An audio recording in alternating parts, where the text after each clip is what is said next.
포토 에세이의 거장이자 사진의 아이콘인 미국의 위대한 사진가, 사진 작가가 되는 것보다 먼저 인간적인 사람이 되라고 강조했던 그의 말과는 다르게 정작 자신은 완벽한 사진가이자 또한 불완전한 인간이기도 했던 유진 스미스, 그에 대한 이야기를 지금부터 시작하겠습니다. 1918년 미국 캔자스주에서 태어난 윌리엄 유진 스미스는 10대 중반에 사진을 찍기 시작했으며 1936년에 노트르담 대학교의 사진 장학금을 받으며 입학했지만 1년 만에 중퇴하고 뉴욕으로 가 그곳 뉴욕 인스티튜트 오브 포토그래피, 뉴욕 사진연구소에서 사진을 본격적으로 공부했으며 곧바로 뉴스위크지에서 일하게 되었지만 그는 중형 카메라 사용을 거부했다는 이유로 해고되었다고 알려져 있으며 이후 프리랜서로 전향합니다. 이후 수많은 시련과 함께 세계적 포토 저널리스트이자 포토 에세이의 거장으로 명성을 얻었으며 또한 미국은 물론 전 세계에서 가장 상징적인 사진을 촬영한 많은 라이프지 사진작가 중 한 명으로 잘 알려져 있는 유진 스미스이지만 그가 25살이 되던 1943년에 태평양 전쟁이 일어나자 플라잉 매거진과 라이프지의 전쟁 특파원으로 태평양에서 3년간 취재를 하게 됩니다. 2년간 플라잉 매거진을 위해 일하다가 45년에는 라이프지를 위해 일했는데 그해 오키나와 전투를 취재하던 도중에 심각한 부상을 입어 카메라를 쥐지 못하게 됩니다. 참으로 아이러니한 것이 그는 일본군에 의해 부상을 입은 피해자 중 한 명이었지만 두 번째 부인은 에일린 미요코라는 일본계 미국 여성이었고 70년대에는 그녀와 함께 일본에 가서 미나마타 지방의 수은 중독 문제에 대한 다큐멘터리 사진을 찍습니다. 1946년 그는 부상 이후 2년이 지나 처음으로 사진을 찍었는데 그 사진이 바로 오늘날 세기의 명작 중 한 컷인 더 워크 투 파라다이스 가든, 낙원으로의 발걸음이라는 제목의 작품입니다.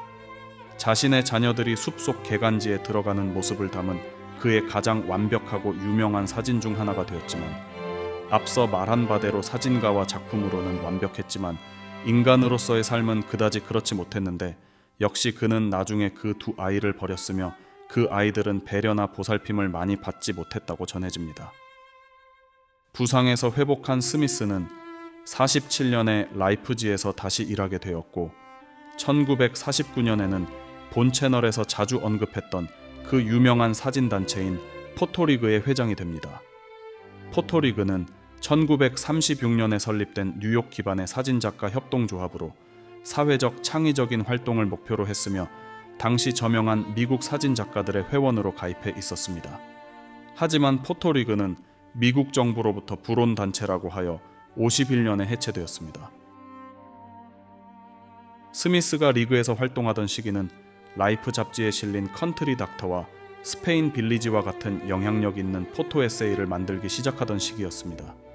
1948년 그는 심리적 묘사가 특징이라 알려진 컨트리 닥터와 가장 기억에 남는 이미지가 담겼다고 알려진 또 다른 시리즈인 스페인 마을이 51년에 완성됩니다. 다른 시리즈로는 51년의 간호사 또는 조산사와 54년의 자비의 남자가 있습니다. 이 작품들에는 조산사와 슈바이처 박사가 다른 사람들을 위해 헌신하는 모습이 묘사되어 있습니다. 1955년 에드워드 스타이켄이 뉴욕 현대미술관 모마를 위해 기획한 세계의 사진 전시회인 인간의 가족전에 참여했습니다. 또한 그 해에 매그넘 포토 회원이 됩니다. 스페인 마을, 간호사 조산사, 그리고 알버트 슈바이처에 관한 그의 에세이가 포함된 컨트리 닥터는 유진 스미스가 라이프 잡지 사진가로서 제작한 전후 사진 에세이 시리즈 중 첫 번째 작품으로 이 장르의 원형으로 널리 알려져 있습니다. 그는 구도, 빛과 그림자의 마이스터였으며 이러한 요소들을 사용하여 보는 이들에게 공감을 불러일으키는 강력하고 감동적인 이미지를 만들어냈습니다. 또한 그는 암실 작업의 귀재로도 알려져 있습니다.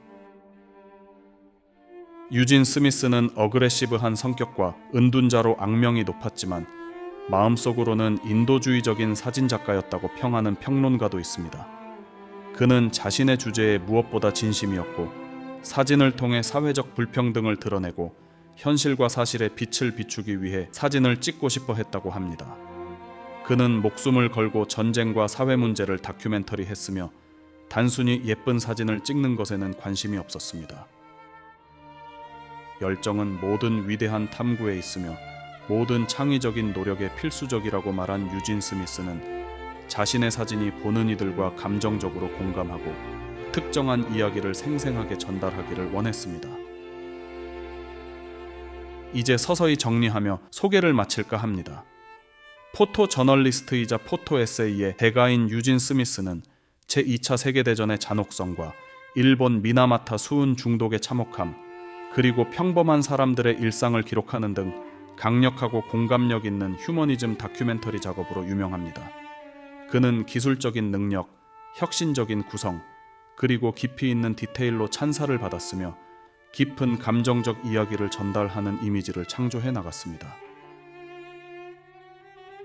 참고로 덧붙이자면 사진에 있어서의 구성이란 회화와 마찬가지로 시각적으로 매력적이고 영향력 있는 이미지를 만들기 위해 프레임 내의 요소들을 배열하는 것으로 그를 통해 보는 이의 시선을 이끌고 시각적 메시지를 효과적으로 전달하기 위해 의도적으로 주제나 선, 모양, 공간을 배치하는 것을 말합니다.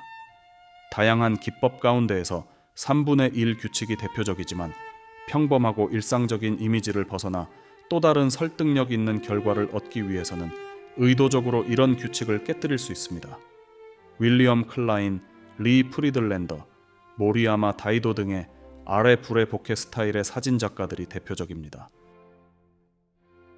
유진 스미스는 살아 생전에 재즈 뮤직과 클래식 뮤직에도 관심이 많았으며 시리즈물 제작 의뢰도 받았습니다. 57년 아내와 자녀들과 함께 살던 집을 떠난 스미스는 뉴욕시로 이사했습니다. 5층짜리 로프트 건물은 도매꽃 시장에 위치해 있었는데 그곳은 찰스 밍거스, 주트 심스, 빌 에반스, 델로니우스 몽크 등 당시 재즈계의 거물급 뮤지션들이 즐겨 찾는 늦은 밤의 장소가 되었다고 전해집니다. 그는 음악가들과 로프트에 있는 다른 사람들, 그리고 창밖의 6번가가 내려다 보이는 풍경을 촬영하는 동안 약 4만 장의 사진을 찍었다고 합니다. 그는 수많은 당대 유명한 지휘자나 작곡가, 연주자, 싱어, 재즈 플레이어들의 초상인물 사진을 찍었습니다. 대표적인 팝싱거 밥 딜런, 재즈 뮤지션 몽크, 전설적인 피아니스트 아라우, 작곡가 스트라빈스키, 지휘자 토스카니니 등등이 있습니다. 스미스는 사진에 매우 세심하게 접근하는 것으로 유명했으며 종종 몇 시간 또는 며칠, 심지어 몇 주 동안 하나의 이미지나 사진 에세이 작업을 하기도 했다고 합니다. 유진 스미스는 일본에서 촬영한 목욕하는 토모코와 모친이라는 세기의 명작 사진을 남기고 1974년에 일본에서 미국으로 돌아갔으며 3,000장의 마스터 프린트, 수십만 장의 워크 프린트, 2만 5천 장의 레코드, 8,000권의 책을 남기고 1978년 59세의 이른 나이에 뇌졸중으로 사망할 때까지 계속 사진 작업을 하고 후대 사진가들을 가르쳤습니다. 정신적인 문제와 건강 등 다사다난했던 그의 삶이었습니다. 긴 시간 시청해 주셔서 감사합니다. 도움이 되셨다면 잊지 마시고 구독과 좋아요 클릭, 그리고 댓글도 부탁드립니다. 감사합니다.